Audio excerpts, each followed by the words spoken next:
Welcome back to another episode of the LoudMouthFootball. What an incredible way of winning.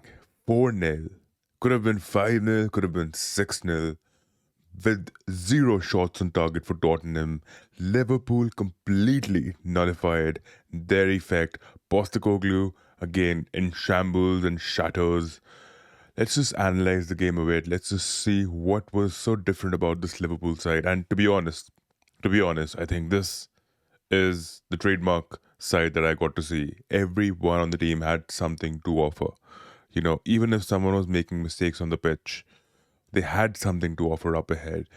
So let's just set Liverpool up in the shape that they were during the usual attacking rhythm that they had adopted. So you had VVD on a high line, Ibu on a high line, Gravenberch up ahead. Salah would be tugging the byline, and Gakpo was tugging the byline as well. See, now for me, even in the first 20 minutes, we were committing a few mistakes where Soboslai specifically was losing the balls in this zone right here. And you had Bentaker, Bissouma pounce on him, and they were trying to initiate the build-ups right now. Sar would be in this position and Curtis would be in this position, right? So what Liverpool did was they constricted the spaces really well. And if you look at the amount of duels and the amount of transitions that Sar had progressed on, they were barely there, right? So for Sar to actually get on the ball was such a tough job. And initially, it wasn't even that. You had a Kulusevski dropping in even deeper, right? So Liverpool were making a few mistakes here and there where they were losing the ball. It was mostly because of Soboslai, right? And we can forgive him for that because the way he actually grew into the game later on was immaculate. When you have a mentality of sorts where you know that you're making a few mistakes, you don't express that dejection on the pitch. You don't need to think about it too much. You made a mistake, you lost the ball, so it was like, okay, fine. Bentaker retrieved the possession, that's fine. Now, what Liverpool are going to do? They're going to occupy the central spaces. A Connor Bradley and a Robertson were always really spatially aware of who's going to be making the runs, who's going to be running the channels for Tottenham. So even if you've made mistakes, there is someone who's providing that cover, right? And why is that? It's all about the mentality, right? If Soboslai can take it on the chin and move on, why can't others? Right? This is what divides Liverpool and the other teams, is what I feel. This is where you are more consistent season on season, season on season. Liverpool have proven to be more consistent. And it is because of mistakes of this quality, right? Of such character. And it's good for me. I think it's really good to make mistakes, to just get into the game and to be a little more hungry. Darwin Nunez, I've been talking about this guy for the longest. Darwin Nunez was so good in the central spaces and particularly in this segment of the pitch near the attacking third. The touches, the layoffs for Soboslai, for Gravenberch, and then you had situations where Salah was also inverted. Nunez wasn't acting as an out-and-out striker. Nunez wasn't really acting as an out-and-out striker, but what he was doing was implicating the role of a perfect Bobby Firmino. With the touches, with the headers, he was laying the balls off for others to shoot. And there was a situation here in the first half itself where Danso and Davies were occupying Soboslai and Nunez, and you had a Salah deliver a ball from here. Similar to what Salah did, with the delivery to Gakpo with the outward foot. And Gakpo in turn shot it inside. And that's how the goal actually came out to be. But in this situation, the situation that I'm talking about, where Salah delivered the ball to Nunez, he headed it out. Gakpo was near the flank, Archie Gray again lurking around the box, and Dancer was positioned correct. To get into a game of this sort, a high stakes fixture, as a debutant, your first game, not even in the Premier League, but in the Carabao Cup, how overwhelming an experience can that be? But Danzo, I think he handled his nerves really well. But then in this sequence, you see Gakpo tried finding Sobosai here, and then you had Nunez touching the ball, right, just to smoothen the situation out for him, to slow the pace of the ball down. And then Soboslai fumbled. He had the ball. He tried taking a turn, but Davies and Danso were too tight on him. And by that time, Bissouma was at the back too. So there were situations in the first half where I felt Soboslai was slightly weaker than what we expect from him. Right, but I think Nunez was terrific for the touches in the final third.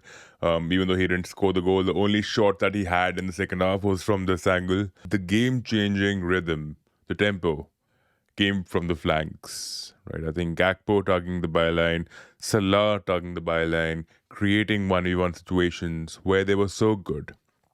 They were so good.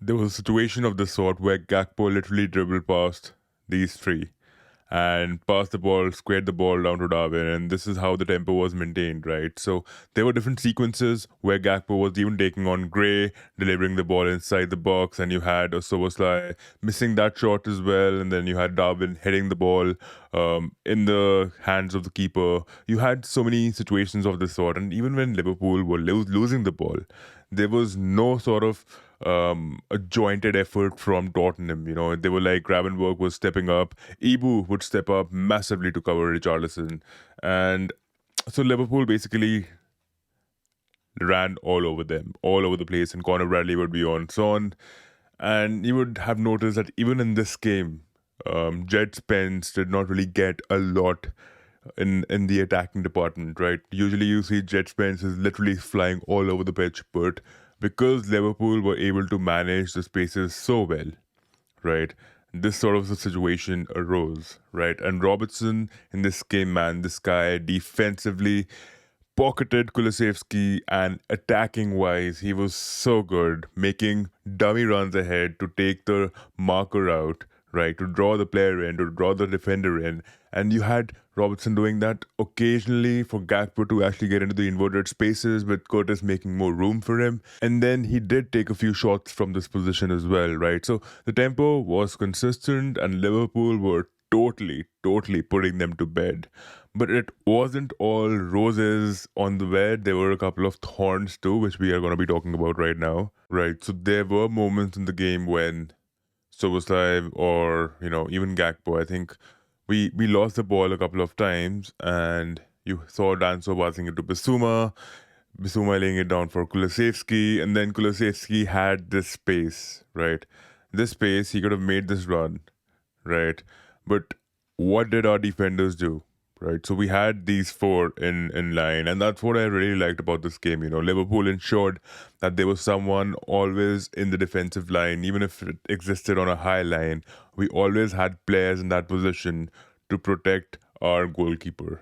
So Kulusevski would drive with the ball, he would go ahead, right? He would try attacking these spaces, and Virgil and Ibu by that time would actually make recovery runs, and you'll have a Robertson as well lurking somewhere in these spaces, right? So everyone had that engine in them to actually retract back in time. Tottenham did try hurting Liverpool a bit, right? So it was a situation of sorts where you saw a Jed Spence, at times he would be trying to get out of this situation with Bissouma helping him out here, Bendekar a bit deeper.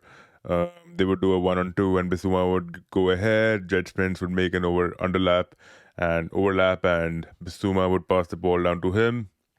And in the second half, you had a Conor Bradley as well, losing the ball on two occasions, right? So that was also quite a dangerous situation for us with Ibu, Virgil, the two lone defenders standing tall. You had a Heung-min Son in the situation, and they were still able to protect that backline. They were able to nullify their threat altogether, right? But overall, I still feel, looking at the dynamics, right, I still feel Kulusevski is not a right winger, right?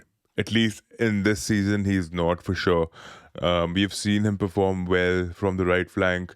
When he joined Tottenham with Harry Kane being there, he used to spray himself in the deeper position.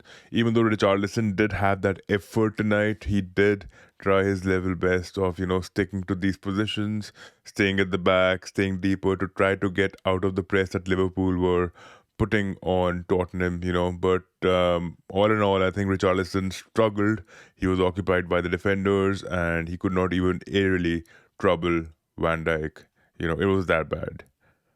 But the goals that we scored, the goals that Liverpool scored, we need to attribute Darwin Nunes for them heavily, heavily for his positional presence near the final third, right? I think that really accounts for what sort of a player he is, that shows what sort of a player he can be, right, in this position.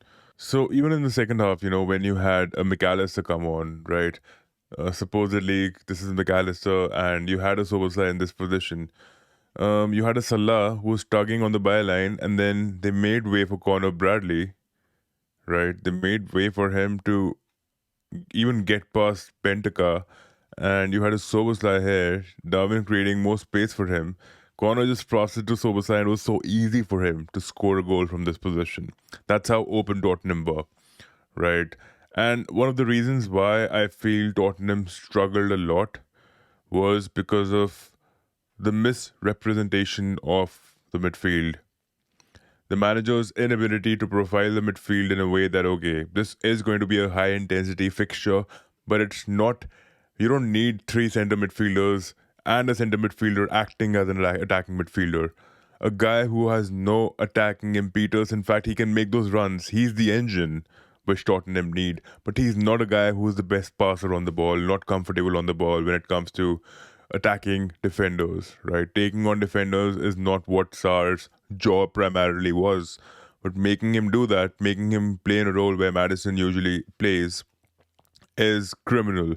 Tottenham have had many injuries this season, but they could have experimented with Kulusevski maybe moving central and Sar moving to the flanks, something of that sort, which would have given them a little more creativity from the middle, a little more hold up in the middle, right? Because Richarlison held the ball up on a couple of occasions and you had no one supporting him from the Tottenham side. You could see there were clear leaders on the pitch, even when Connor was susceptible defensively, liable for those errors, right? Van Dijk asked him to calm down.